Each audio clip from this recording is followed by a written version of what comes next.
Okay, welcome to another episode of, I guess this is a crossover episode we have this week of Neighbor Science Podcast. Friends of ours. I guess we met each other really through a mutual friend, I think Trevor Beaulieu over at Champagne Shark. So Chris Nivens and Ryan Salisbury over at Neighbor Science. What's up, guys? Hey, how you doing? How you doing? Good. We've been talking about this for a while, so pretty excited that we're actually recording this. I've got Comrade Jay with me. Jay Krishna, what's going on, man? Hey, not bad. How are you guys doing? I just wanted to say that I love that we have two token white guys on a mostly Asian podcast. Although Chris is kind of like quarter Asian by technicality. I'm a crossover of my own kind. Well, it depends from which feed you're getting this, because if it's their feed, then we're the two token Asian guys. That's not politically correct. It just works out. Let's just agree that we're all tokens. Yeah. Everyone's a token. And this is Teen. So we've been looking for some. You guys cover a lot of. You guys want to just do a little intro to Neighbor Science, for Plan A listeners, and kind of what you guys are all about? Sure. This is Ryan talking. We're a podcast about political economy and anime. So we talk about business stuff, political theory, economic theory, and then we make connections to different animes that we like. Mm-hmm. Yeah, you guys get just pretty deep into it. I've been really enjoying the pod. I listened to the one recently about the VOC, the Dutch East. That was a good one. Yeah, that was a good one. I really for the Plan A listeners, I really recommend just kind of subscribing and listening to it. Really good. I really enjoy it. Very anti-colonialist. I like it. Yeah, I think the one reason I liked it is that even people that are critical about certain industries, we don't really know about the colonial history. So I think the first thing I listened to was the Dutch East Indian Company and the bullion system, and I was like, oh, that's good. And also the air. Even though you never really said colonialism is bad, it's very clear that you're colonialism is obviously so bad, I don't have to say that. And here's all the shitty things about colonialism in a political economy perspective, which is kind of cool. And which is the first time I was like, oh, these guys are maybe they're actually Asian, because that's how we would talk about colonialism. Obviously the British are pieces of shit. Obviously, the Dutch Indonesians were pieces of shit. We don't really need to say it. It's just obvious. I wouldn't want to live in a world where I have to explain that having millions of slaves and doing multiple genocides is bad. Right. You would think, right? Yeah. Right. But unfortunately, we do live in that world. Yes, we do. Yeah. And then I thought the last one about, tea, particularly. I mean, you basically talk about stimulants, but you talk about tea and coffee, and I was like, tea being the only stimulant that we do. Yeah. Right, but I just thought it was funny. I was like, oh, me and Teen, we could totally probably just be sitting, eating, and talking about tea and coffee for a whole day anyway. So so I was I have not listened to that one yet, but did you guys get into the whole Nazi meth epidemic at all? We kind of touched on amphetamines toward the end. Yeah, it was actually used on both sides of the war. American soldiers were given stimulants as well. It was Benzedrine, I think. I first learned about it on Metal Gear Solid. I'm not even good at Metal Gear Solid. It was like, oh, you can drug them up so you can start shooting people in a straight line. That's great. Oh, I did not know that was meth. Oh, my bad. Yeah, some kind of amphetamine. Yeah. I think you could smoke cigarettes in that one too. But, that's right. And smoking cigarettes can calm you down. Yeah. Anyway, everyone should go check that out. So we've been we've been looking for a topic that we could kind of mutually pod about. And Andrew Yang has outdone himself. I feel like he has. Somehow, of all the candidates that have announced, he's announced. I feel like he's the one that I think has really grasped onto online culture. The same way, in a similar way, I think that in some respects that Trump did in 2015, 2016. You got the Yang Gang. You've got a meme-based, you got a meme complex sprouting around him. You've got the repurposing of Pepe with $1,000 bills all around him. He's the new president memes. He's the new president of all memes. He's speaking to people. King of all memes. And, it's surprising to me as he's got a very similar background to me. I think his parents came from Taiwan. He's, let's make no mistake about it. He's a very, he's an elite guy. He went to Exeter. He went to Brown. He went to Columbia for law school. Very similar background to a lot of people. That I guess that's not usually the background that I thought would lead to this kind of traction. And so I thought maybe we could just talk about Yang for a sec, why we think he's become quite popular online, what he's about, and is he the real deal, or is there, what policies is he pushing, and are they good policies, I think, for those of us on the left? So yeah, we have. I actually, I found a little bit more about his background. He's, I think he's second gen. Both of his parents were immigrants. Yeah. So he's first child born in the U.S. That's second gen, right? Yeah. Second gen, yeah. Okay. Yep. Okay.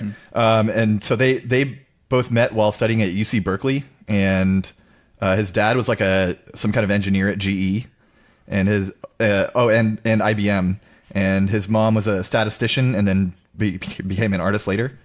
And Yang himself went to Phillips Exeter Academy, which is a boarding school in New Hampshire, which the earliest data I could get was from 2005, but the tuition then was $33,000 a year, just to give you an idea of like what kind of economic strata you have to be in to go there.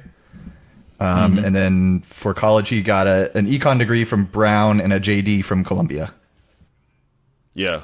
I mean, it's like the most blue-blooded boarding school of all. It's like up there with like Choate and all that. Yeah. Yep. Okay, so I mean, he's best known for his universal basic income platform. And yep. I think a lot of people have heard of UBI. People don't know a ton about it. They don't, it sounds pretty radical. It sounds pretty.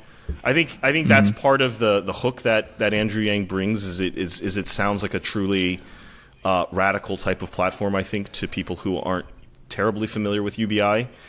Who has the best background on what he's actually proposing? I have the basics of the freedom dividend and all that, and the $1,000 a month, but who's got the real knowledge here? Well, I don't think there's too much. I mean, I'll just talk about the universal basic income in general. Yeah. Kind of like the history, because really it's all started from a pilot project that gave it the most exposure from Manitoba. And I guess me being Canadian, Manitoba is a pretty isolated province. It's very First Nations, significant minority groups, especially in the small little town that it started. And it was called Mincome at the time, which at first I thought was a dirty joke, but it isn't. And in this project, it was a Dr. Forget. How the fuck is her name Dr. Forget? I don't know. But she's a Manitoba professor in Wait, are you social serious? sciences. Yeah. She was the one that did most of the research in it. And this pilot project didn't have any particular emphasis on saving the national debt or creating efficiencies. It just wanted to see kind of what the outcome would be for these small communities in northern Manitoba and northern Canada in general, how they would be able to survive instead of like creating all this infrastructure. Would it actually create an incentive for the economy and things like that? So it was a very like open-ended kind of pilot project, which is really cool in my opinion. That's how research should be done, right? How to make people's lives better. Right. Go Canada, you did something right for once. And so Dr. Forget just kind of mentions like, okay, what she noticed is that people didn't stop working. They still worked 40 hours a week. And that was really significant because you're in this, in these like small areas where there's only so much work to go around anyway. And then she did notice the difference is that women were definitely in an empowered sector of this, receiving this benefit, because they would just take care of their kids more. And so it was dropped before they could do any thorough studies about like crime rate and do these kids go to school because they were supported by their parents. But it kind of pointed towards that direction. Okay, Yeah. That's really interesting. And then I don't know. And so for Yang, it's kind of a different perspective, is that he does want his So, the thing about Yang is that he has human-centered capitalism or person-centered capitalism, and his freedom dividend is just something that is $1,000 to every single person just for living in this great country of America. And of course, from now on, we're going to call it Yang Bucks because I think Yang Bucks is pretty awesome of a name. And then also for him, his is key. I guess he read and he's met Martin Ford, who wrote about automation and specifically about automation changing the whole world, and we have to think about making the world work differently. And so it's partly for Yang to say that, hey, we're going to start automating the world. Specifically, he looks at truckers, and he's done lots of really interesting interviews with truckers, and he would talk to them, and he'd just be like, oh, so once you're out of a job, what are you going to do? He's like, and then they'd just be like, apparently I'm supposed to be a computer scientist. He's like, oh, I don't think that's going to work out well for you because you're like super white, super old, and super like dependent on this trucking job because you're kind of useless in this modern economy. I mean, he says it in nicer words. And so he's like, okay, this $1,000, it's a good Band-Aid solution and it can help out in other ways. And then anyone who listens to Yang in general, he's very much like he's the most, if anyone knows a management consultant and how they're kind of like full of shit, he kind of has, like, he's not 100% that way, but he like sneaks it in there, right? He always sneaks it in. He's always like, got to build efficiencies. Got to build efficiencies there all over the team. And like, as a Canadian, we're all about public sector having more efficiencies, which usually means all kinds of. But what do you guys think of the what do you guys think of this? I mean, automation is his setup, right? That's how he kind of tees up the whole discussion. Yeah. So I've been hearing more robot immigration. I've been hearing even more lately about how like a lot of this stuff is marketing, like especially the self-driving car stuff. Like all of the like heads of those projects will straight up admit like, yeah, there's no fucking way that we're gonna have fully automated cars within like even 30 years. Like, but they need the venture capital to keep coming, so they just keep saying like, oh no, it's right around the corner, of course. Right. I just want to say I'm really annoyed at Reddit because like there's all these Reddit boys that are just like, we're gonna have self-automated cars in 5-10 years all the fucking time, and yes, all those futurology guys, and they fucking suck. I was gonna say, like, I lived in Seattle for several years, and like the Amazon crowd there and the all the tech people there were all about the futurology and everything, the self-driving cars. And they would just never shut up about it. And like it never happened in the last 10 years. Yeah. It's just Facebook and job losses and self-checkouts at the grocery store, which are huge pieces of shit and still require employees. Mergers and acquisitions. I'm with you guys on that. I think that the whole automation thing, I mean, there's no data for, like, there isn't, it actually hasn't happened. And I think Yang is pretty, I mean, he'll concede that fact. Like, most job loss that we've seen has really come through deindustrialization, not automation, meaning that, there's still people doing those jobs. They're just doing them overseas. Right. Exactly. He points to 4 million, industrial jobs lost in the Midwest. But I don't think he's ever, said that was due to, robots. And I think with the self-driving car thing, it's just a really well-marketed trope that I think most people will accept. Yeah, I mean, all those studies about how like all these jobs are going to be lost were essentially just saying like the technology for this will likely be possible, therefore it will definitely happen, and those jobs will go away. Yeah, that's the conclusion everyone drew from it. Not like, oh, it's possible that we could automate all these things, which like people have been saying since the fucking 60s. I was just going to say, it's utopians that were like, we should do this so that we can eliminate jobs because having jobs sucks. Right, exactly. So one thing that I always find interesting is that the articles that are critical about automation happening and taking away jobs, like, which are good criticisms, they usually come from either like Vox, a very neoliberal perspective, or they come from like a right-wing perspective. It's like, no, as you keep on keeping the free market and the invisible hand will spread the labor evenly across the country and the world, and there will be jobs for everybody when you start deregulating things. So I always find the criticisms kind of suck. No, but I think like even the Davos set knows like they've got to get away from, the free market fundamentalist rhetoric. And that's, I guess, why is he doing this? Like, why now? How does $1,000 a month in any way protect us against, automated job loss? If you lose, and the whole premise being like, if you lose your job to a robot, you probably can't be retrained for something else. So we're going to need to give you a non-living wage. Right. To me, I feel like there is a general. Maybe Yang is sort of like pioneering this, but I feel like he's been able to take what is fundamentally it's both, to me, very neoliberal and also conservative. Neoliberal in the sense that, instead of giving people, or instead of doing any sort of like social spending, democratic control over social spending, where we sort of have a large program meant to sort of transform the infrastructure, transform the institutions around us, just give people 1,000 Yang bucks and set them on their merry way, and let the market absorb that. And so that's very neoliberal in that sense, and conservative in the sense that the whole point of doing that is going to be funded through, from his, I think on his webpage, he's saying we're going to fund it through a VAT tax, value-added tax, which in some sense I think basically amounts to a regressive federal sales tax. Oh, yeah. More or less, right? Sales taxes are always regressive in the sense that the burden of it tends to fall more on the lower income. The way I explain it is, if you are a poor person, you spend 100% of your income on consumption.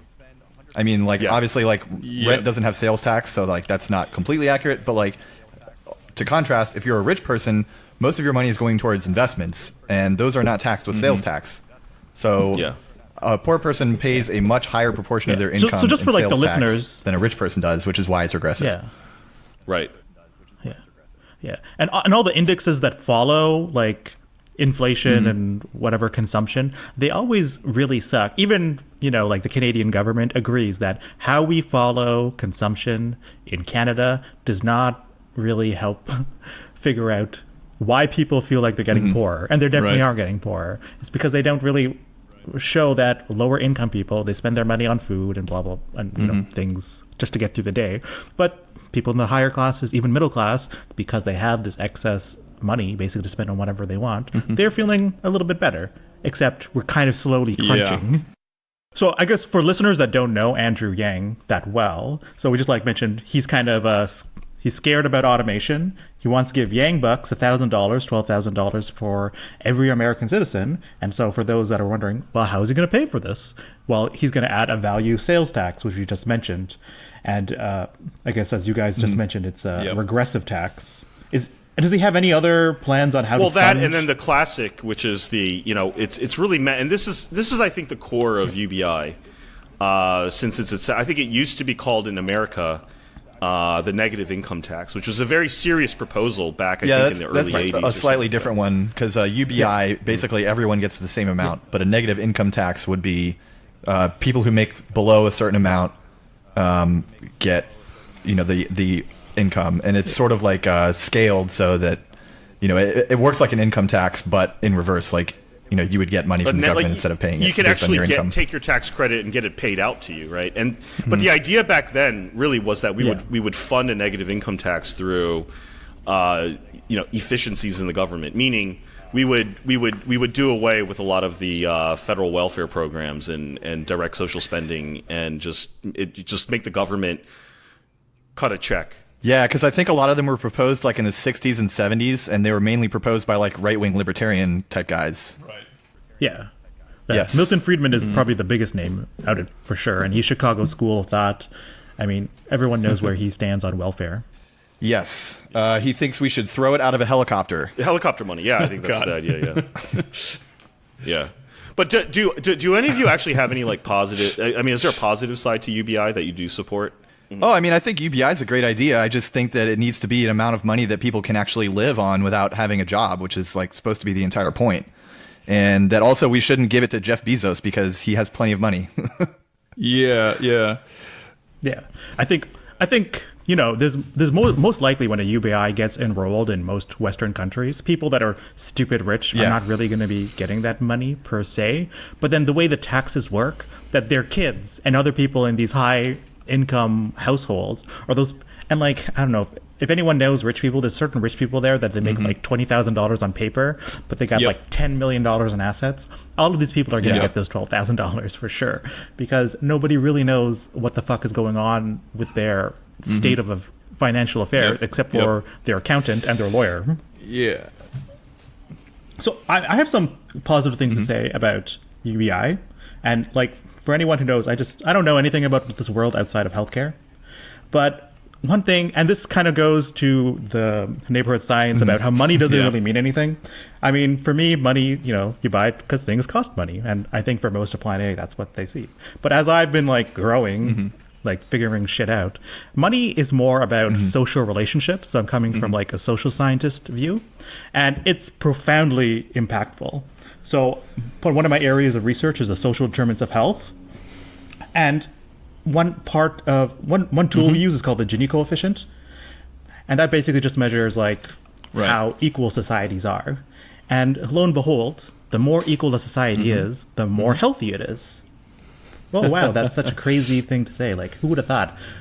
The more equal a society is, the healthier it is. But what's kind of crazy is that, you would just assume people get healthier because they have more access to the materialist things that make you healthy. Like, you go to a good school, or you have money to spend for a babysitter, or you have money to spend on immunizations. Those are the things that make you healthier. And that's certainly true. But one thing that the research is kind of showing is like, that's not the whole story. And so there's a very real idea that literally just being in an unequal society causes you to I mean, I feel that every day. Or in the opposite. No, it's true, right? And so there is potentially a mechanism behind it, which is basically, if you are aware that other people are doing better than you, that means that you just have more stress and that you're just become sicker. And this is kind of radical. So I don't know if people think that's really radical, because back in the day, like in the 1980s, they used to think like, no, it's like rich people who are managers, they're the ones getting sicker because like they're the managers. So they're like so stressed at their job all the time, and so they're getting heart attacks. And then they did the research in the UK. It's called the Black Report, and they're like, oh no, never mind. Poor people are the ones that are dying, and that like actually kind of revolutionized this area that I take for granted. Like, people really thought that managers were getting more heart attacks than poor people because that's who was filling the hospital systems, even in the UK. And then like, oh, okay, so okay. So you can get at that a UBI has this really, like, giving people money directly is a protective effect from you getting strokes and heart attacks. And that's really crazy to me. But there's one other reason that it actually gives a better quality of life too, is that it does improve efficiencies. And when I say that, I don't really want to say like it's improving efficiencies how Yang says it, which basically means like he wants to reduce the debt. I mean, like, when you give people a little bit of money, they don't go to the ER system anymore because maybe they stay at home, or they can afford some personal care helpers, or they can pay their volunteers a little bit more money so they can come and check up on them, or maybe they, have someone to babysit their kid because they're in the sandwich generation. And so all of a sudden they're not using these high acuity systems, and we're in a public healthcare system. So although the government doesn't want to spend money on the high costing services, people don't want to be in a fucking hospital, right? Nobody wants to be like homeless and go and have pneumonia. They want to live at home and not have pneumonia. So there's these really like amazing short-term improvements. We call it upstreaming, and that's really important. And so I'm always been, even with Andrew Yang, I have this weird, although I'm kind of hating him, I do like still respect that he's bringing UBI, because it is something that I actually would say, like, if you get rid of just the means-tested welfare, if you just get rid of that shit and give UBI, I'm pretty sure you would actually be improving most working class people's lives with respect to their healthcare at minimum. Yeah, especially if you pair it with an actual single-payer healthcare system, and then they can spend it on even other shit. And exactly. That's right. And like, Yeah, I thought it was going to be a point later, but that's the thing. When you pair it together, it's actually really, really wonderful. But Andrew Yang is not about that. Like in Canada, when we look at UBI, we had a pilot project. In Finland, it's not like it was there to dismantle the welfare system. And Andrew Yang, he was on Vox, and he said, and he talked to Ezra. He's and my I know you favorite. guys love Ezra, right? Well, one of them. Yeah, and he said, like, he's like, no, I'm not doing a negative income tax. He said this. Like, I'm not doing that. But then when you read his platform, you're like, what the fuck are you talking about? Everything you're talking about is about, like, like, you hate the federal government. Yeah, it would be really great if instead of the He government really running hates everything, we could just have little private bureaucracies that are unaccountable to anyone. Just run it themselves, authoritatively. And of course, Yes. you need Yeah, that of consulting course, company, of course, Yep. to find these. You always need this. Like, you really fucking need Deloitte in every single. I feel like Andrew Yang's kind of like worldview is if you could like multiply consultants in every household. Consultant on every this is a table. question I have. You just like what make the keeps- world a better place. What keeps like all the landlords out there from like immediately raising their rents by $1,000 a month or whatever? This is what I don't understand. Yeah. Nothing. Yeah, I was thinking about that as well, because landlords are also famously unaccountable, Yeah. and are extremely overpowered in the free market generally, and so, like you said, prices will just rise and rise and rise, and they'd be like, "Oh, you should be grateful. Yang Bucks are saving your life from robots, so we're going to collect that $1,000 a month in added rent." Yeah, I mean, it's possible that they could do that. I think the main argument against it is that, oh, well, if they do that, then some other landlords won't raise their rent $1,000, and then they'll have to compete with the landlords that did raise their rent. So the net rise will be So, like like, $700. I think- Like, I mean, I guess for a problem like this, my question Yeah, is right, not. yeah. I guess my They'll probably raise question it is not so gradually. much why will they, but rather how on earth would they not? Because Yeah. I think this is what makes Andrew Yang such like a technocrat neoliberal, is that he says he's about person-centric and human-centered capitalism, but in his policy reports he writes about housing. It's just very much like he cares about free market housing. I think he wants people to move outside of city centers. Like, yeah, he the hates humans he that. wants to center are And rich people, He never actually. which is what capitalism already is. Exactly. so. He does want to center. Mission accomplished. Yeah, which it already does, right? He just wants to do it slightly different. So he never, I don't think in any kind of his, he talks about efficiencies and things like that, right? But he never actually talks about cost drivers. I mean, maybe he can't be everyone who wants to be, but he never really talks about like, oh, why is there more housing for like upper middle class and empty condos for $1 million rather than for like working class people? And he's like, you know what, $1,000, and they start making them, which is like, why would you do that? Slumlords are clearly just gonna, like, nobody wants to be a slumlord, like no one's building buildings to be slumlords for cheap rent. They're being slumlords so they can make Boys, I got a great business venture Easy for money you. We're going to create a high slum. volume. That's right. That's colonialism. Exactly, right? We're gonna create a slum. Yeah, I think That's one really great argument though against the landlords raising the rent thing is that they're just going to do that anyway. So Right. you may as well get people money so that they can Yeah. afford the price increase that's already going to happen. Yeah, it eats at its own tail. Exactly. Yeah. Yeah. So I don't know if you guys know this, but like this is kind of blew my mind. Is like mortgages in the U.S. you guys can deduct to interest. We can't do that as Canadians. So I was like, so there's people who have loans that own their own homes, and so they're already deducting. That means they're getting paid by the government like $300 minimum. If depending how rich they are, they can have even more. The bigger the house, the bigger the mortgage. They're deducting more money as time goes on, and basically, if you're a renter because you're in poverty, you're already fucked because no one's deducting shit off you. Plus, when you get to UBI, everything you buy is going to be more expensive because of VAT tax. Well, and you're not getting any other deductions. And I guess that actually leads to our next point, is that one thing about Andrew Yang is that we're talking about how his welfare is not necessarily like the Canadian, Finland examples where they're not removing your healthcare, social care.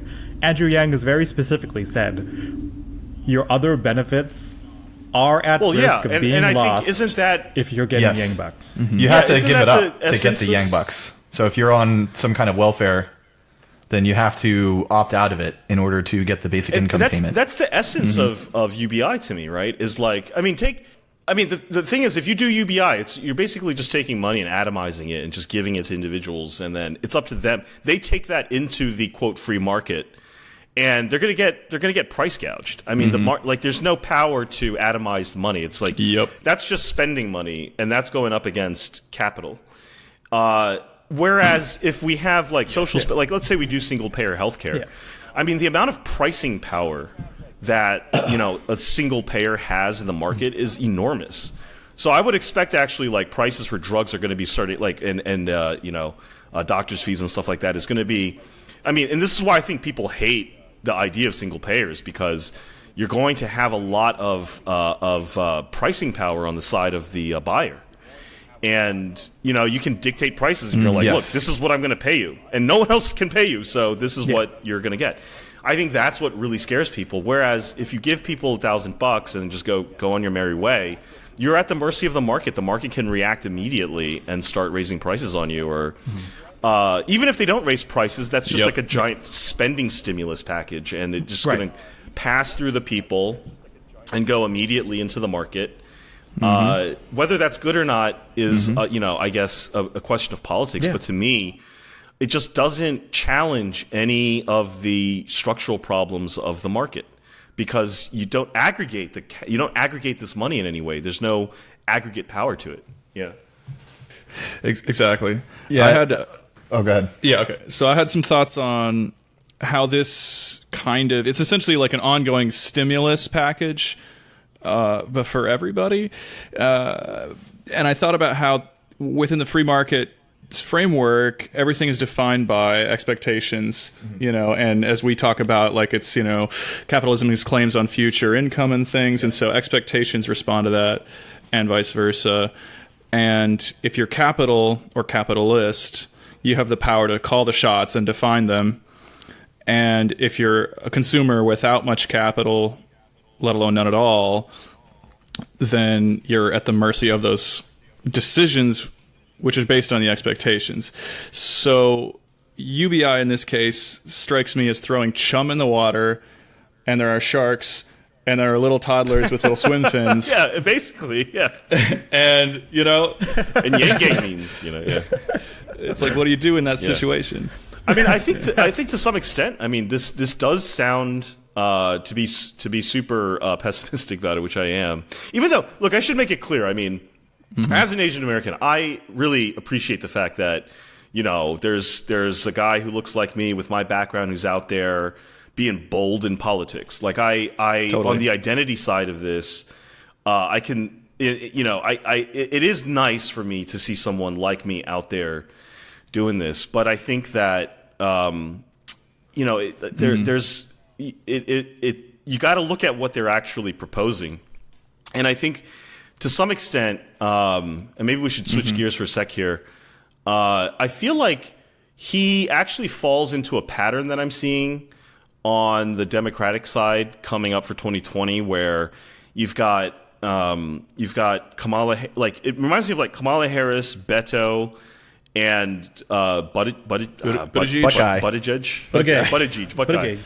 And they're all, Andrew Yang, they're all got, pretty, how do I put it? They're all quite centrist in a way. And UBI, I think Andrew has done a good job in sort of distinguishing himself, because I think UBI is a much more concrete proposal than the other three have put out. It's very clear, you can understand it.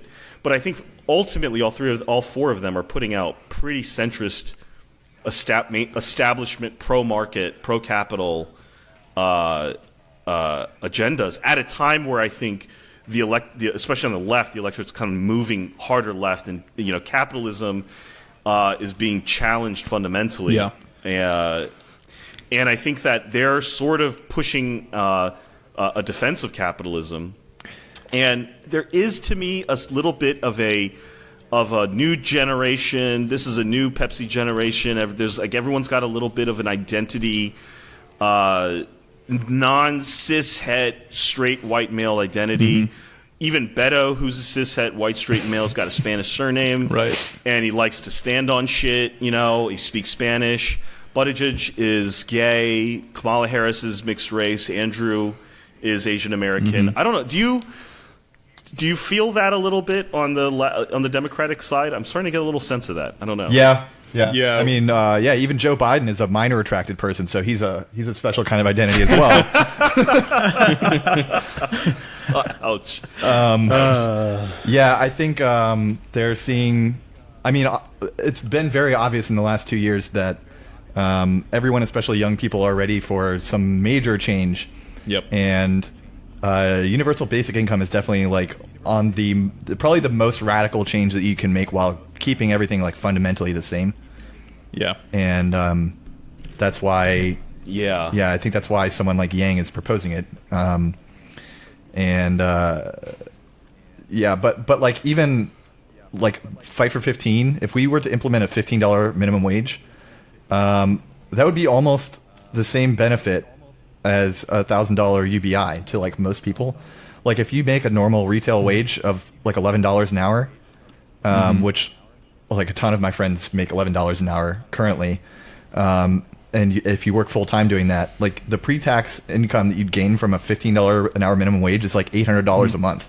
Pretty much, yeah. And if you're making the actual minimum wage, you would get $1,200 additional a month. So I think that would be a much better change, because also it doesn't cost any money. And that's not tax. It doesn't cost any money to do funded, minimum right? wage.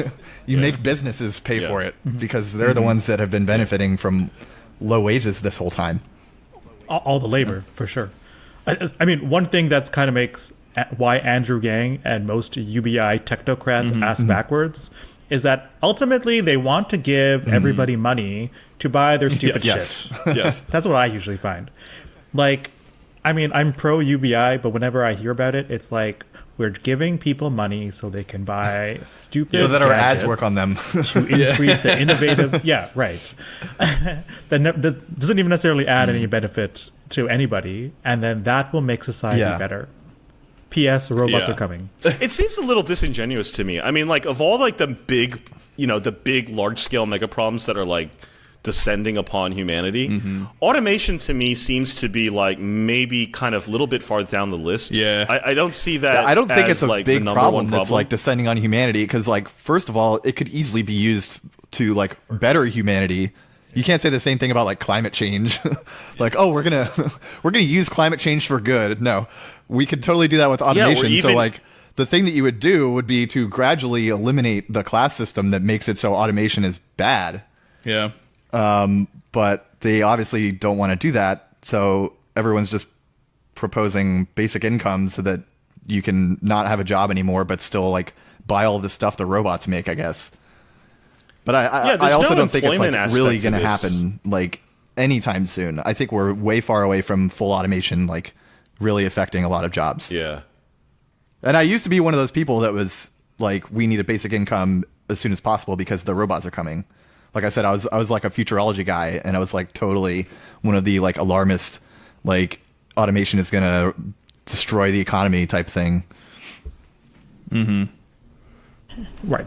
And then I have like really specific criticisms of like Yang's proposal too. Like $1,000 a month is really not enough to not have a job. So like, I don't know how it's supposed to be a solution to robots taking our jobs. $1,000 a month is enough for like you should be getting 4 times that amount easily to get by in most places where people live, especially in like New York City. Will $1,000 a month even pay your fucking rent? The whole thing. Not only that, it's if you get rid of other people's support systems, like SNAP, like it's even less. Exactly. And I know there's like fair criticisms of those other welfare programs that, you know, there's all this like Byzantine bureaucracy that makes it oppressive to even try to get it, let alone like, you know, whether you could actually get it. Like, you know, there's some people that need it and they just don't qualify because there's just all these obstacles in the way. But like, I think that's a good argument to fix those problems and not just to upend the whole thing and say, let's get rid of all welfare and have UBI instead. Especially because like a program like SNAP is going to adjust the amount that it gives you based on the price of food when it goes up, which it does all the time. And a UBI, like Yang's not proposing that it be inflation adjusted or anything like that. It's just going to be $1,000 a month. And even if businesses and landlords don't raise prices and rents like directly in response to it, they're always doing that all the time. And so eventually $1,000 a month is not going to be enough to live, even if it was in the first place. I'm at a place now where I'm not even sure if we do something like UBI. I'm not against the idea of a UBI, obviously, but like, I mean, the idea of actually just giving people, a living wage. Mm-hmm. But I'm actually wondering, do we actually need to fund it? Because I'm starting to go down the rabbit hole of MMT. I'm turning into one of those people. Yeah. Welcome. Yeah. Oh, thank you. There's actually, we have tea. People actually. Yeah. I mean, look. I mean, I've spent a significant amount of my career in finance and stuff, and to me, like, this is like a whole different topic. But like the idea that for every time we talk about something that's social in nature, like I guess I would identify or categorize UBI as some kind of social spending. Or anything, like the Green New Deal or anything like that, that we immediately get into, and this is something that AOC and them have picked up on, is we immediately start talking about, well, how is this going to impact the deficits? Like, how is this, eventually we're going to have to tax we're going to have to put tax drag on the economy. It's going to crash the economy later down the road. We're just like putting it on our children's shoulders and mortgaging their futures for our selfishness, right? And it's just kind of strange to me because I'm like, we've spent, I think, $4.8 trillion on the two wars, on Iraq and Afghanistan. I'm like, we've never talked about how are we going to pay for this in the future? I've never paid a war tax. Yeah, we spent $1 trillion on a jet that decapitates people who eject from it. Yeah, right. Yeah, like, I mean, you could spend endlessly on the defense side, and no one ever is talking about, well, how is this going to affect tax? How are we eventually going to, are we just burying our children in a giant deficit hole that they'll never be able it's weird. to It's almost as if those objections are totally empty and just a, grasp at straws to say, no, we can't have any social programs. You'll just have to be poor. Yeah. Yeah. Daddy fought his neighbors, so you can't have food. To be fair, those F-35s are good assets to have, and they don't depreciate, and there's no maintenance costs or anything like that either. Yeah. Right. I mean, I'd be down for a Manitoba-style helicopter. Like, truly, let's just put some money in a helicopter and just have Amazon drones deliver $1,000 to your back porch. Yes. Every month. That is Unfunded. such an American no funding. socialist We thing just to do say. it. Yeah, I would be down for that. It always comes back to helicopters. Just have jets and they just parachute money to everybody. Yeah. That's such that's how an American socialism should be. Let's be honest. Yeah. Pretty much. Yeah. That and sewers. Yeah. So I the guess whole overall, the whole funding thing. So basically, like, if you don't know what MMT is, it's basically an extension of an older theory called chartalism, which is a theory of money, and it essentially says that money comes from the state. The state issues money, and it does so that it can pay its employees, whether they're bureaucrats or soldiers. And in order to make the money worth something, they levy taxes on people that are not their employees. So essentially saying that you owe us, some amount of money. And so in order to get that money, they have to perform services for the bureaucrats or soldiers.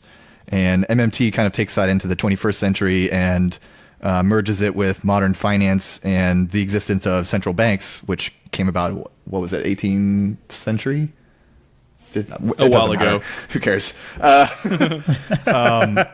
so it's essentially saying, like, we don't have to collect taxes in order to do government spending because the government is the one that's creating all the money. So they can just create money and spend it.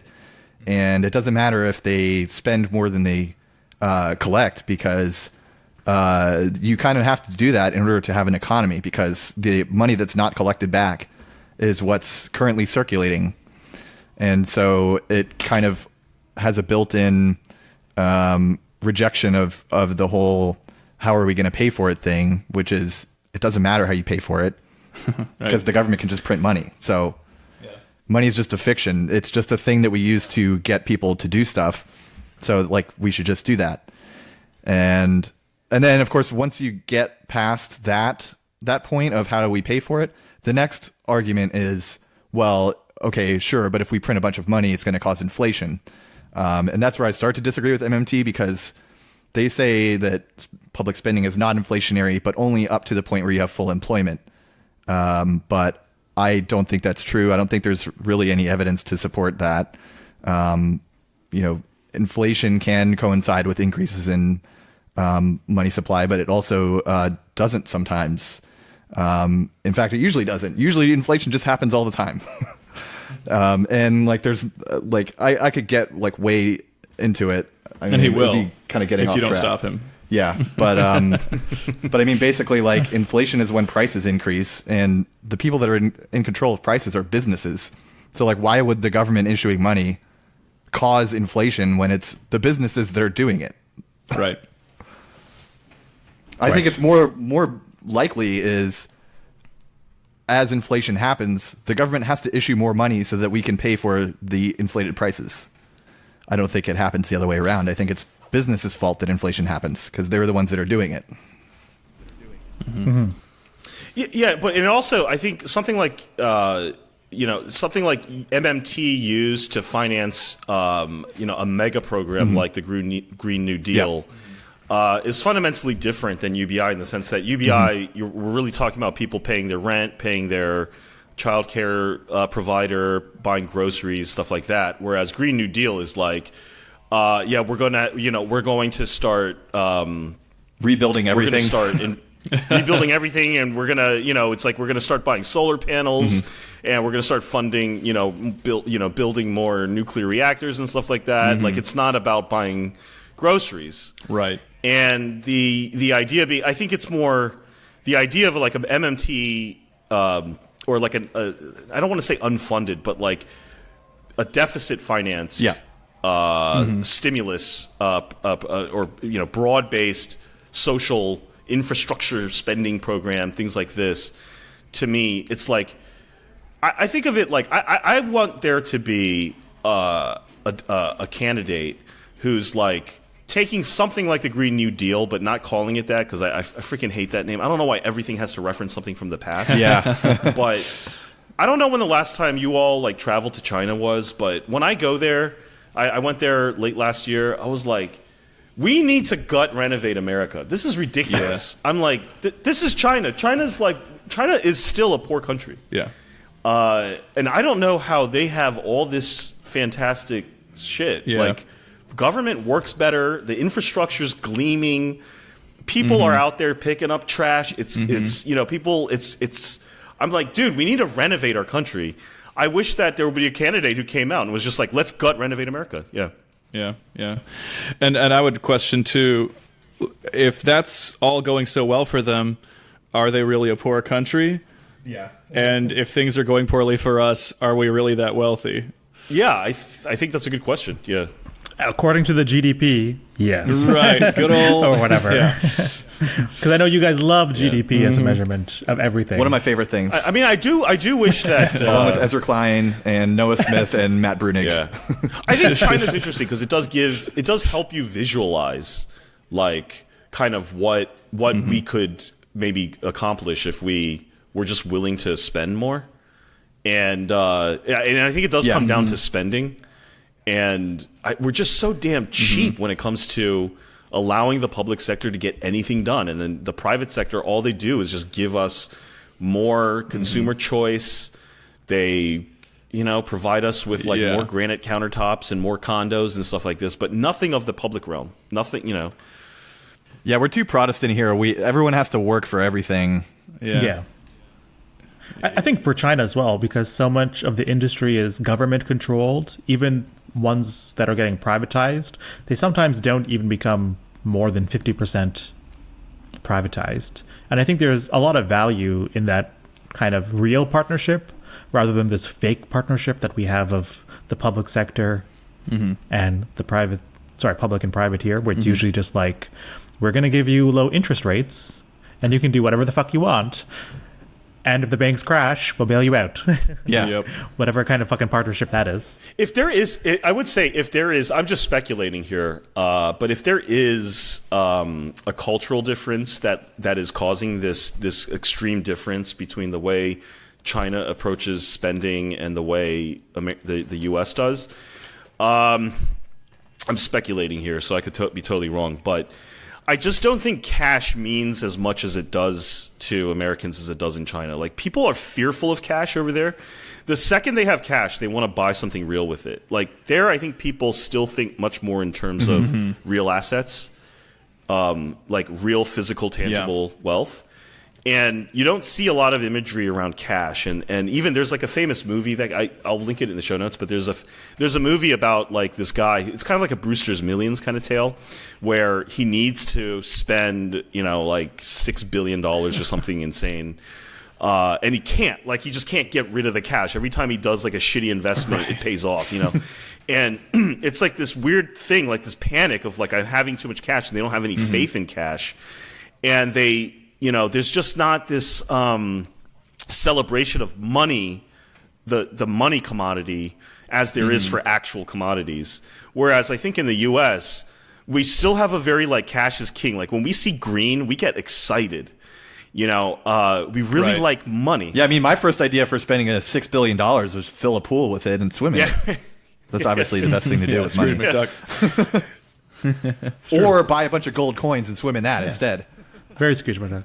So, but the only thing about America as well is they also love land. Yeah. Land and cash go hand in hand for sure. I think it goes. I don't know what you guys think, but there's that one thing, in the Marxist literature about the transition from CMC exchange, where you go from commodity, you go to the market to liquidate it to cash, and then to convert it back into another commodity that you need. It's a trading of commodities. Whereas once you get into more like a financialized capital, it's MCM. Like, I have money. I go and exchange it for, I turn that into commodities so that I can make more money from it. I don't want to over apply that to like the Chinese, but Chinese are just really fearful of, I don't know how to put it, but like, money's not something you want to be in. Every time they see money, they're just like, yeah, this is not, I gotta turn this into a house as soon as possible. They'd rather be holding an empty house that they can't even rent out versus having just having cash in the bank. Yeah, I mean, I think one of the main unique aspects of capitalism versus other systems that exist currently and did in the past is just that we essentially let money govern us versus money just being another tool in the kit of governance. Yeah. Sorry. I didn't have anything else for that. I was percolating and then I just gave up on it. Yeah, I was just going to say. I feel like we have to go back so I don't to know how we Andrew got Yang there. and dunking on Andrew Yang. So basically, we went through a lot of his policies. Did we miss any policies about why Andrew Yang sucks? He is pro Medicare for all, which is interesting. This is where his like weird consultancy technocratic nonsense comes in. He's like, Everyone's I want saying Medicare for all. Yeah. Because I think he has to say it because everyone's all about Medicare for all in that area. But he's like, we need to like create efficiencies. But what the thing about efficiencies in the public sector and healthcare, it's really just a code word for I want to pay labor less. Yep. Yeah. That's all it really comes down to. And even for the federal government, it's the same thing. He's like, he wants to remove 15% or 20% of the federal government. He's like, I want to fire people more than Donald Trump wants to fire people. And I want to put AI so they can fire those people and support the other people. And then I just want to like kind of like get rid of people's salaries and everything will work out better. I will give him credit on the healthcare thing, though. He does specifically say we should have a single-payer healthcare system. Yeah. Unlike all the other Democrats who are trying to camouflage their opposition to single-payer healthcare by saying we should have universal healthcare, which just means they want Obamacare too. Yeah. And the ACA, basically. They want universal access to insurers. healthcare, which means there's going to be a paywall in front of it. There's 10 different platforms for Medicare for the U.S. I don't really know all 10 of them because about 8 of them or 7 of them are so stupid Yeah, one of them is good and the other ones are trash. Yeah, basically, like the first three are very similar, which are basically Medicare for all. That's how one would suspect is one payer system is, but the rest are shit. But yeah, so like he just kind of sneaks in this consulting shit in like healthcare and everywhere. He's like, you know what, Deloitte, they'll fix our problems. He's actually literally let's be honest here. proposing that, right? To have a management consulting firm go in and sort of down right size. If someone says right size, I'm not listening anymore. Like, oh yeah. So for the Canadian government, we were, checking accountability for the federal legislation, and there was about $1 million something being spent inappropriately in different areas, and I think and we're talking about people spending like tens of thousands of dollars maybe inappropriately, or $300 inappropriately, and the aggregate of all of this worked out to be like $1 million. So it was significant, but not significant to any person that they're going to get like fired. And then the consulting agency billed like $8 million. So consulting firms, they fucking suck. Like, they make no sense. Yeah. So, I mean, I think we're getting closer to the end. I thought maybe we can talk about the other policies of Yang. And when I say the other, I mean like the dark policies of Yang, which is things like talking to Joe Rogan makes sense. That is a policy. Arguing with Ben Shapiro over circumcision. Oh yeah, circumcision. Because it's it's really important that. Did that already happen? Do I have to watch that? I don't think anyone needs to watch that. Yeah, no, I'm actually pretty supportive of him having gone on like Rogan and whatever. Like, yeah, I guess to me it's kind of like that's still to me where the battleground for the politics of the younger millennial generation still lays. Like, but I'm just saying I don't think avoiding all the media channels that kind of like has Trump's stain on it is necessarily the way you want to go, because that's just to me conceding ground. And to me, I think the more of these spaces that he goes into, the better. I just think he has to watch out. So. No, I think I heard about his, I mean, you mentioned it before that he knows that these platforms have currencies, and it's specifically currency with white voters.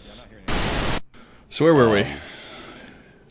Oh, I was just saying, I think, so Jay had mentioned, Yang going on like Joe Rogan and stuff like that. I guess to me, I'm kind of glad he's doing that, because I don't see any reason to surrender those spaces. I think those are like media, sort of these interstitial media spots where I think that's where the politics of younger millennials and I think that's where a lot of things are being decided. I see no reason not to participate and to bring yourself into those spaces. It's dangerous if you don't know that that there is a reactionary element to a lot of that stuff, but I don't see any reason to surrender those spaces. Joe Rogan doesn't seem hostile like a Fox News person is. I mean, I feel like Joe Rogan is the gateway drug to the alt-right, but I don't really have anything against Joe Rogan, if that makes sense. I just like, when I listen to him, I just really feel like he's a guy who will talk to literally anybody. And when I say literally anybody, I mean like literally anybody. And it's hard for me to fault him because I feel like this is lame. He has a good heart, Like, I don't think he's like a complete piece of shit. But he doesn't understand necessarily that he's talking to complete pieces of shit. Yeah. Yeah, I think he's just a dumb guy that wants to smoke weed and do mushrooms on the radio. Right. I know a lot of like left book really hates Joe Rogan. He could have been a Brian Quinby in another life. So like but I think there's a lot of valid stuff that Tina's saying, is that like Joe Rogan and those folks, I mean, we think of young people, young white people, young white guys are using these platforms, but I think a lot of older, maybe like the 45 age range of people are there, and they're blasting people on YouTube comments or whatever as well and wasting their time. And so Yang understands that if he wants to get the vote, he knows that he's got to get older white people to vote, and that's why he's talking to truckers. He's going to get them before they get on the complete neo-Nazi track, and then he also wants to get the young people before they go to that crazy alt-right. Like, he understands that you got to catch people early, otherwise they're going to miss the Yang train and the Yang gang. Mm-hmm. Yeah, that's a fair remark, actually. I think that's a good way to kind of understand that he's attempting to stand on a threshold of, I guess, political receptivity. Yeah. And I'd rather these people listen to him I know than some Jordan people Peterson. that listen to Joe Rogan, and they're not like right-wing people. They just like the show. They don't necessarily pick up on the politics. I mean, I'm sure they pick up on some of them, but it's not like, you listen to Joe Rogan once and you're a Nazi. That's right. Yeah, I mean, does it piss you guys off at all that like they've basically claimed this term red pilling, where for the far right, where I'm like, to come to like a leftist or Marxist perspective on things is the ultimate red pill, right? Like, right? Why to me, especially red because the red pill really in the Matrix represents transitioning to a woman. So it's like really fucking stupid that it is used by people who think gender is biological and stuff. Yeah, I mean, it's so not being red pilled. I think to be true, I feel like the idea or the experience of red pilling is an important one. But like, why is it owned by those that are espousing sort of like these sort of hard right perspectives? I'm like, the red pilling should be, to me, leading people towards far more leftist conclusions. So I don't know. I think that's where I do, because we actually see the Matrix. Trying to get that narrative out onto platforms like Rogan's, where it's like people are pretty radically open-minded, but then what are they opening their minds to? I mean, if they're willing to accept that the pyramids were built 10,000 years ago and were giant electrical generators, I think they can buy into the idea that we probably need more. Wait, okay, excuse me one second. Is that really a conspiracy theory? Yeah. Seriously? That's yeah. Yeah, it was on Rogan. Okay. Hold on, is what a conspiracy theory? We missed it. That the pyramids are 10,000 years old and they're ancient electrical generators. Stuff like that. Like stuff like that. Like people will listen with open mind to that kind of stuff. Like as I said, Joe Rogan will literally listen to anybody. Yeah. Yeah. But why can't we talk about MMT? Yeah, exactly. Yeah. Joe, have you ever heard of Murray Bookchin? He's really trippy, man. You would like it. You should take some mushrooms and read. Exactly. Like post-scarcity anarchism. Why aren't you two on Joe Rogan talking about the horrors of the Dutch East India Company? Like that's a red pilling event if there ever was one. I think our invite got lost in the mail. Yeah, right. Yeah. Anyway, so I guess one thing about also Andrew Yang is like on more the Asian spaces is. We talk about like systemic racism. I mean, it kind of affects us once in a while. So we talk about systemic racism. And so Andrew Yang is this like weird character in the sense that although he's clearly like a very proud Taiwanese second generation guy, like I don't doubt that at all. But he definitely goes out of his way not to talk about identity politics. Where, like, it's kind of funny that you have, like, Kamala Harris being like, I'm Jamaican, I smoke weed, and, like, all kinds of, like, stupid shit. And then Andrew Yang is like, no, I'm not going to talk about, like, I love my bubble tea or some shit like that. I mean, he really, now that I think about it, he really should corner the bubble tea market. But, like, he goes, like, out of his way to, like... So, Mr. Yang, what are your favorite Korean dramas to watch? I'm sure he loves sassy girls, let's be honest. BTS, are you a stan? How do you feel? That's right. BTS gang versus Yang gang. Who would win in a fight? Let's be honest. Oh shit! I think BTS people would be a little more physically mobile.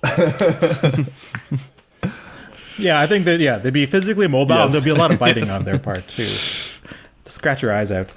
So yeah, like he doesn't, and we kind of talked about his economic policy. Is that he doesn't really look. He tries to not do the deep dive into capitalism or racism or sexism. Yeah, on the few like non-economic stuff that he talks about, it doesn't seem so good. Like the main thing that sticks out to me is like his whole take on border security. He just sort of like agrees with the premise that there's a southern border crisis and that we need to do something about it. And then his whole thing is like designed to be like a fairly punitive immigration system. Like he thinks it should take 18 years to become a naturalized citizen because if you're born here, then you don't become like a legal adult until you're 18, which that makes sense, of course. That's actually very radical compared to most Western countries. Yeah. Wait, what part of that? The waiting for 18 years to get citizenship. Oh, that's he's saying like Yes. it's after you're after you're 18 or after 18 years. Basically, he's like anti-anchor babies. Yeah, he wants a path to That's what he's citizenship, but he saying. wants it to take 18 years, which is an insane amount of time. Anchor babies. He's anti, like Russians, mainland Chinese coming, having kids here, and then going back home, and the kids not really knowing Canada or the U.S. To be fair, we should just do that for everyone. Yeah. Even if they were born on the soil, you're not real till you're 18. Just go way back with it. Yeah. Yeah, and once you're real, then you get your UBI. I guess that's the view that he sees it. Yeah, exactly. Yeah. Right. Yes. Yeah. Yeah. Yeah, that's another issue that I have with his UBI proposal is that it only kicks in until you're 18. So, like, if you have kids, you don't get money for that. Like, you don't get money to support them. So it kind of punishes parents. Oh, that's like an arch-conservative thing, though, because the last thing they want to do is encourage people to have kids. Instead, he would rather propose that everyone stay married, because that's one of his policies is marriage counseling for all. Marriage counseling for all. You can't Which make he this frames shit as up. like a problem of like, oh, if you're the child of a single parent, then your economic outcomes are worse. And it's like, sure, I agree with that. Also, That's like, true. also, But the solution, of doesn't course, mean is correlation. not to like give single parents money, but to make sure that they stay married. Yeah. Yeah. A lot of the policy seems to me to be based around like what would I give as advice to my friends? Like I think that I'm very pro my friends going to see marriage counselors. I really like you as a couple. I'm going to throw that on my platform. Marriage counseling for everyone. I mean, the way I thought was like, I I have a really great family. Everyone should have a really great family. He's probably thinking, hey, I get dividends for like $12,000 a year at minimum. Everyone should have $12,000 at minimum. It worked out well for me. I have a consulting firm do like audits for me. Works out for me. I'm going to consult for everybody. Anything you do also works for the government. You guys want to Go ahead. You guys want to just share your final thoughts on Yang or anything else? Anything you want to plug? Oh, whatever. I got this stuff about Venture for America. I looked into it a little bit on Charity Navigator because it's a nonprofit. Venture for America is like a firm that Andrew Yang started, and the idea is supposed to be that it trains fellows to like start businesses to revitalize downtrodden parts of America, like Detroit and New Orleans. So I looked at the financials because if you're a nonprofit, you have to declare your financials publicly. So it's not rated currently on Charity Navigator because it only has 6 years of data, and you have to have 7 to get a rating on there. But it has like the individual IRS 990 returns, and so I think they take really in like I think there. it was $2 million, and they only give out $400,000 in grants, which I thought was supposed to be the point of a charity, and then they spend $600,000 paying their board members, including I think it was $250,000 for Yang himself. Crazy. They spend $700,000 on travel, $2 million in paying other employees, $450,000 on events, $300,000 on meals. That's crazy. And $1.4 million on other fees, just like a generic category, which are like they're supposed to be detailed in like another form you attach, but they didn't have any of that, so it's just like mystery money. And it's very intimately connected to Quicken Loans. Because a lot of the like seed capital they got was from Dan Gilbert, who is the founder of Quicken Loans, and a lot of the companies that they're sending people to run are actually like subsidiaries of Quicken Loans, like Detroit Venture Partners, which is like a lending firm for Detroit, owned by Quicken Loans, and Doodle Home, which is another arm of Quicken Loans. Yeah. So very weird stuff. Yeah. That is fucking weird. So all that, and they're only giving out 400,000. I think this shows like how Andrew Yang is extremely well connected to the capitalist class, the elite class, because it just shows like you can literally show up and you can just ask for people for these stupid amounts of money that other people can't dream about. And then most nonprofits, they don't work this way. And that's why like a lot of nonprofits that do this kind of work, they're very clearly directed for a specific type of work and a specific type of person. Anyone who's been to nonprofits, you can go to these nice ones, and they always will say like, oh, board members and CEO of this bank, they're going to come in. And they're like, you can just go there and you spend $400 and you can network with these people. Also, where's the efficiency? If you're taking in that much and you're only giving out 400K, where's the efficiency? Yeah. No. I mean, it's probably efficient for him. He probably has put very little work once it's started. It's efficiency for everyone else. Yeah. But, for me, it's like, $700,000 in travel expenses and $250,000 in board member does he have any plans to automate this business? Yeah, pretty much. Yeah. I mean, I have an automation solution that revolves around guillotines. Does that count? Like, come on.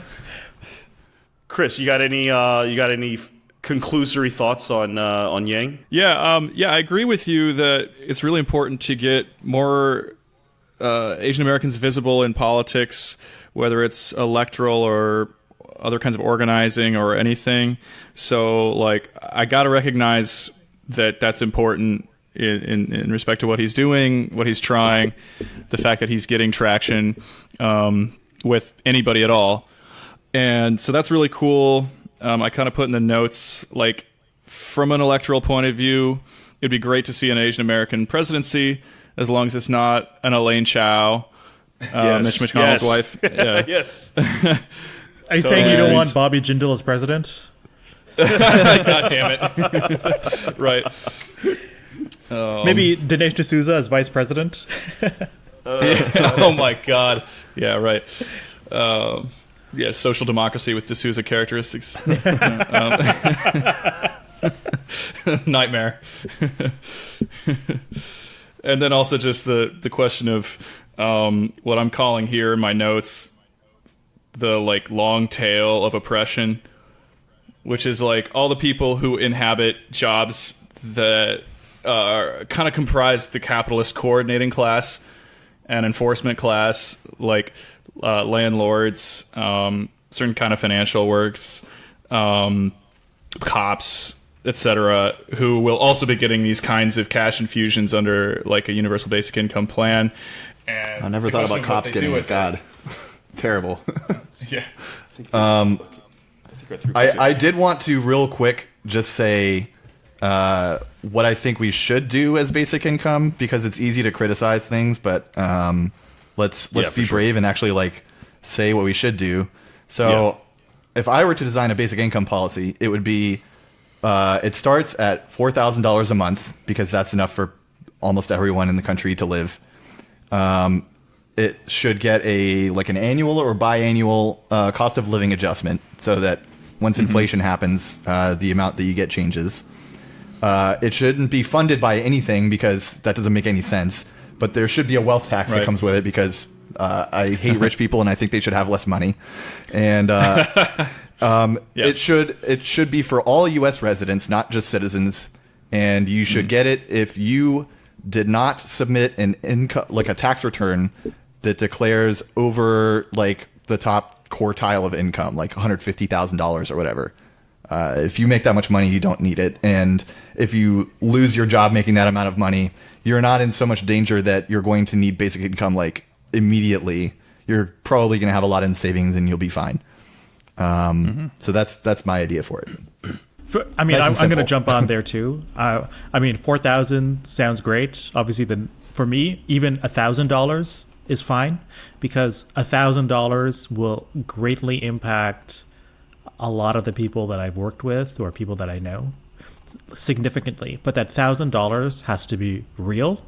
The VAT tax, I'm not really too worried about per se, because I'm Canadian, so I'm just so used to paying more than 10% in every single transaction I ever do. But I would like to see something that really looks at income inequality, and so that means closing corporate taxes, closing, high income tax earners. That's where this money should be coming.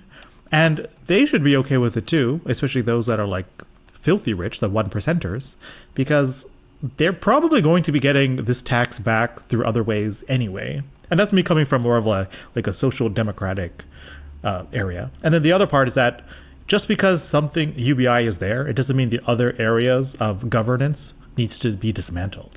If anything, it should be there to strengthen them. So like for things like childcare, it's clearly, and I'm pretty sure Andrew Yang is not against childcare because he's supposed to be human-centered.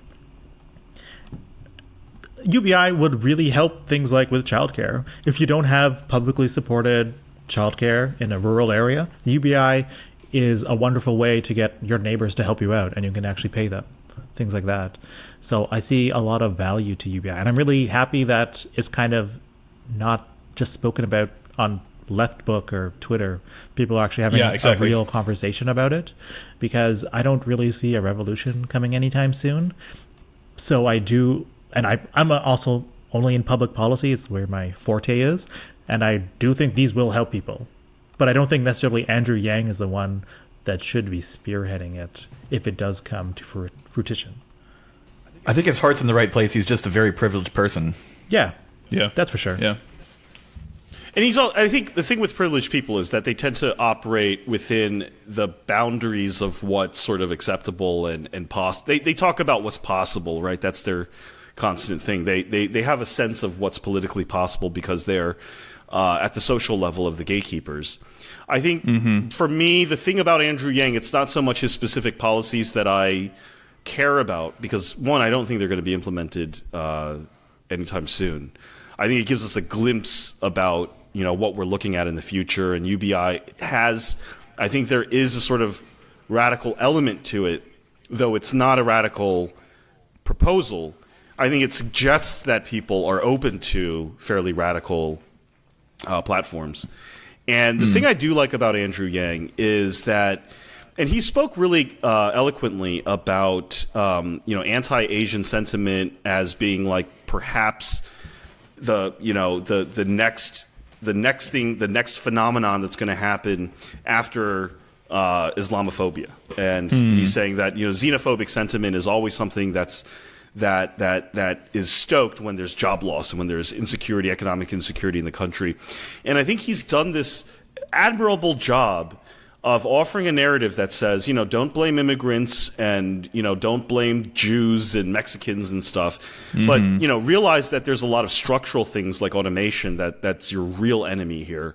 And you can't persecute automation. I mean, I'm not saying that that's a perfect narrative about it, but I do think he's trying to do something where he's like, we can have this sort of like populist fears about our security. We could talk about our insecurities as Americans and as wage earners in America, but we don't necessarily have to find someone to blame. We can find right.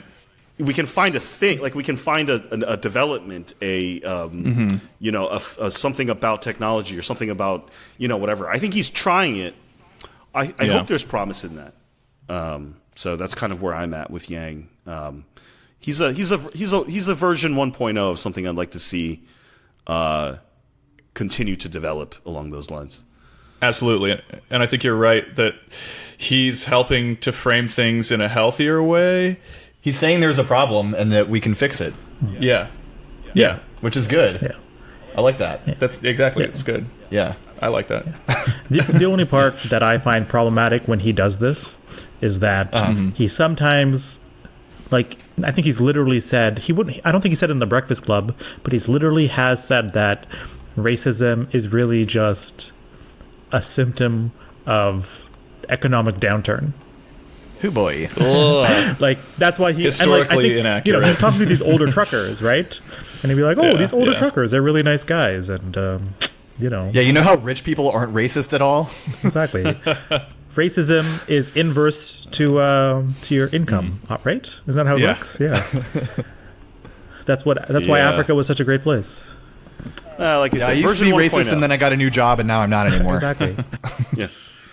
Like I said, I mean, it's it's not perfect, but I do think that it represents at least some attempt to steer the discussion when there's still, because I think there is a lot of room to maneuver right now. The Overton window being what it is, and I just think that the idea of confronting the real problems, and I think automation is like a real problem, probably not the biggest one, but it is a real problem, and the more we're the real problem with it is that it'll be used to push wages down. We're still going to have employment. It's just going to be you're going to be paid less because employers don't need you as much. Yeah, pretty much. Right. And even if they do need you, they can just scare you with the prospect of it. So see, they're already saying like, oh, you want $15 an hour? Well, touchscreen can do your job. Yeah, yeah. I mean, I would just hire, like, if I was like, I would just hire like a robot worker, even if it was terrible. Like, the robot worker was like way worse and more expensive than human capital. I would still have the robots around just to make people think that the robot's going to take their job. Oh yeah, absolutely. And award it with all the employee of the month. Like, every employee of the month is always a shitty robot. You need to give this robot a really cute name, though. Yeah. And all the employees, like, I don't think the robot's actually that good. Like, well, we'll see. Good job, workaholic. So, anyway. Good employee of the month. Yeah. And then you have to, I think we need take a robot picture. to take on all the shit duties that no one else wants to do, get coffee for everyone and all that stuff. Yeah, that's how it should be. They can just be the intern. We should do emotional robots that do emotional labor. Yeah. That'd be great. That's what robots would be great at. That's how you defeat the patriarchy. That's right. Yeah. Robots against patriarchy. I love this. All right. Should we call it there? Yeah, definitely. Sounds Sure. good to me, yeah. Hey, I know it's unusual for me to record the outro separately, but that's how the Plan A people do it. So that's how I'm doing it this episode. So anyway, if you enjoyed that, definitely check out Plan A podcast. It's a great podcast about Asian American issues and other subjects. They have a lot of like rotating cast members, so there's a lot of different viewpoints. They cover a lot of topics, and the tone is very relaxed, I think. So it's very pleasant to listen to as well. And if you liked our podcast, check out our other episodes, neighborsciencepodcast.com. We're available on all major platforms, including Spotify and YouTube. And we also have t-shirts. I will link the store in the description.